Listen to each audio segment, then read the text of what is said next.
A'udzubillahi minasyaitonirrajim. Bismillahirrahmanirrahim. Assalamualaikum warahmatullahi wabarakatuh. Innal hamdalillahi nahmaduhu wa nasta'inuhu wa nastaghfiruh. Wa na'udzubillahi min syururi anfusina wa min sayyiati a'malina. May yahdihillahu fala mudhillalah wa may yudhlil fala hadiyalah. Asyhadu an la ilaha illallah wa asyhadu anna Muhammadan 'abduhu wa rasuluhu la nabiyya ba'dah. Allahumma salli ala Muhammad wa ala ali Muhammad kama sallaita ala Ibrahim wa ala ali Ibrahim. Wa barik ala Muhammad wa ala ali Muhammad kama barakta ala Ibrahim wa ala ali Ibrahim. Innaka Hamidum Majid. Rabbi syrah li sadri wa yassir li amri wahlul 'uqdatam min lisani yafqahu qawli. Rekan-rekan sekalian, di masa awal sekali dakwah Rasulullah Shallallahu Alaihi Wasallam di kota Mekah, pengikut Rasulullah Shallallahu Alaihi Wasallam itu terbagi menjadi dua golongan besar. Ada golongan-golongan yang memang dari kalangan budak atau orang miskin atau maula. Jadi maula itu tadinya mantan budak dimerdekakan, terus kemudian mengidentifikasi dirinya, memberikan identitas kepada dirinya sebagai bagian dari bani yang dulu memerdekakan dia. Atau golongan kedua, memang orang-orang ini adalah benar-benar bangsawan. Di antara golongan yang pertama, golongan budak adalah Bilal bin Rabah. Golongan maula adalah Ammar bin Yasir, misalnya, dan keluarganya. Dan dari golongan bangsawan, di antaranya adalah Abu Bakar As-Siddiq, Utsman bin Affan, di antaranya lagi adalah Abdurrahman bin Auf, dan lain sebagainya. Ada satu kisah yang menarik sekali di awal periode dakwah ini. Ketika Bilal bin Rabah masuk Islam, statusnya sebagai budak. Statusnya sebagai budak yang hitam, yang miskin, dan lain sebagainya membuat seakan-akan dia tidak berhak memilih agamanya.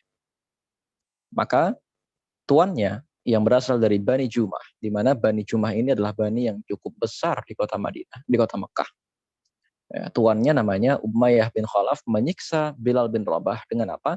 Dengan menelantangkan Bilal dengan bertelanjang dada dan bertelanjang punggung, menempel ke atas pasir yang panas, dan di atas dadanya ditempelkan batu yang besar.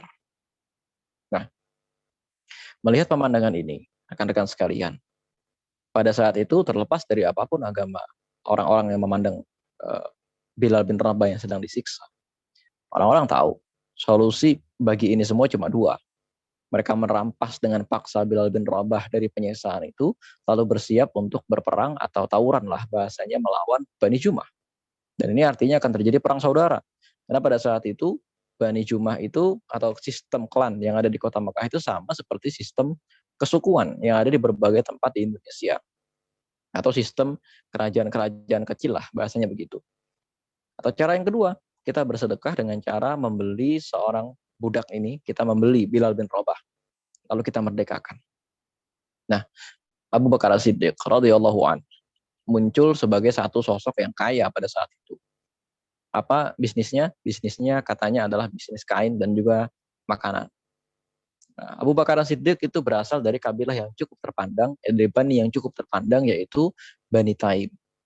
Nah, Bani Taim itu bani yang cukup kuat. Di masa jahiliyah dulu, salah seorang paman dari Abu Bakar As-Siddiq, yaitu Abdullah bin Judu'an dari Bani Taim, itu menanggung hampir seluruh biaya perang dari perang Fijar di pihak Quraisy. Jadi bayangkan, saking kayanya ada seseorang yang bisa menanggung biaya peperangan.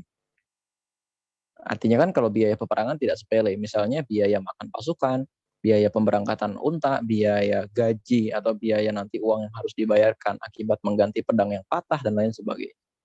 Nah, Abdullah bin Jur'an sebagai paman dari Abu Bakar As-Siddiq menanggung itu semua. Lalu Abu Bakar As-Siddiq radhiyallahu an jelas adalah orang yang pertama kali masuk Islam di samping Ali bin Abi Thalib dan Khadijah radhiyallahu anha. Kemudian Abu Bakar As-Siddiq tergerak hatinya, lalu Bilal bin Rabah dibeli dengan harga yang cukup mahal. Mengapa dibeli dengan harga yang cukup mahal? Kalau kita ketahui di kota Mekah pada saat itu, budak-budak itu tidak begitu saja seperti orang bodoh atau seperti orang yang kasarnya pembantu, ya. Karena apa? Karena mungkin bayangan kita sekarang di Indonesia ya pembantu ya atau budak adalah orang yang beres-beres rumah. Nggak gitu konsepnya. Sebagaimana kita ketahui, Bilal bin Rabah adalah budak yang memang tugasnya sehari-hari berhubungan dengan menyanyi atau menghibur tuannya. Artinya Bilal ini adalah orang yang pintar menyanyi dan harganya jadi cukup mahal. Sebagaimana Wahsy bin Harb, di mana Wahsy yang kemudian nanti akan membunuh paman Rasulullah yaitu Hamzah radhiyallahu an. Wahsy itu adalah seorang budak yang bisa digunakan dalam konteks militer. Jadi mahir menombak. Kalau Bilal bin Rabah mahir menyanyi. Nah, di sini rekan-rekan sekalian, ketika Abu Bakar Siddiq lewat ke sana, lalu Abu Bakar itu menyedekahkan sejumlah besar hartanya, bermiliar-miliar rupiah, untuk apa? Untuk membeli Bilal bin Rabah. Mengenai ini, ya rekan-rekan sekalian, ayah dari Abu Bakar Siddiq itu protes. Ngapain sih beli budak? Ngapain sih kita membebaskan budak yang sudah akan dibunuh oleh tuan? Abu Bakar Siddiq hanya tersenyum. Karena yang Abu Bakar cari adalah surga dari Allah Subhanahu wa Ta'ala. Mengenai Abu Bakar Siddiq, Allah Subhanahu wa Ta'ala menurunkan wahyu dalam surat Al-Lail ayat keempat dan seterusnya. Ya. A'udzubillahi minasyaitonirrajim. Bismillahirrahmanirrahim. Inna sa'yakum lasyatta fa amma man a'ta wattaqa wasaddaqa bil husna. Dikisahkan dalam Sirah Ibnu Hisham misalnya. Ternyata ayat ini turun berkaitan dengan Abu Bakar Siddiq yang membebaskan Bilal bin Rabah dengan uang hasil perniagaannya sendiri. Sekarang di antara kita mungkin tidak banyak orang yang tergerak untuk meringankan saudara kita sesama muslim di luar sana. Sedangkan Allah Subhanahu wa Ta'ala mengatakan di sini, sungguh usahamu memang beraneka macam. Usaha di sini sebagian ahli tafsir menafsirkan memang ini berkaitan dengan profesi yang kita gunakan untuk menghidupi diri kita sehari-hari.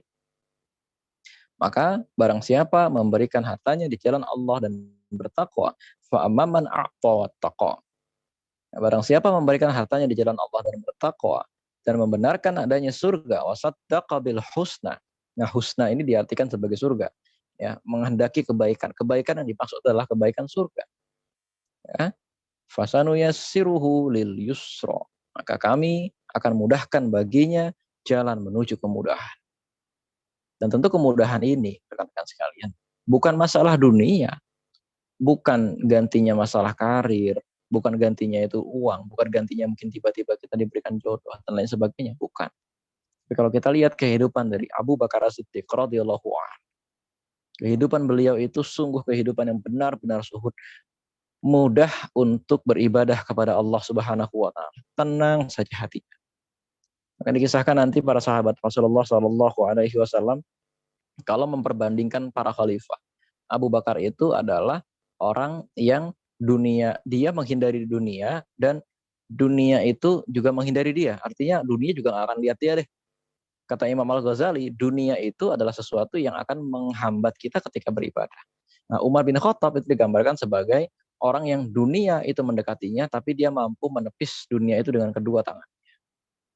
Nah, sementara Utsman bin Affan itu digambarkan sebagai orang yang mampu mengelola dunia untuk kepentingan umat Islam secara umum, sehingga umat pada saat itu merasakan kemakmuran yang luar biasa.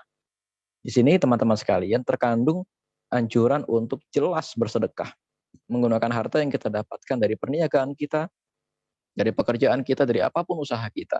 Inna sa'yakum lasyatta, dari apapun usaha kita yang beraneka macam itu, dan kemudian ya rekan-rekan sekalian, hanya menunggu janji dari Allah Subhanahu wa Ta'ala yang sifatnya adalah surga. Di luar sana ada sahabat kita yang perlu sumur, ada perlu ruangan pondok, ada juga yang memerlukan Al-Quran, ada juga yang memerlukan perpustakaan, ada juga yang memerlukan pembangunan irigasi, memerlukan perbaikan rumah, memerlukan perbaikan masjid, dan lain sebagainya. Kalau kita masih belum merasa terpanggil, ini agak aneh. Rekan-rekan sekalian, itulah yang bisa kita pelajari dari surat Al-Lail dan juga dari Abu Bakar As-Siddiq radhiyallahu anhu. Allah alam bisawab. Assalamualaikum warahmatullahi wabarakatuh.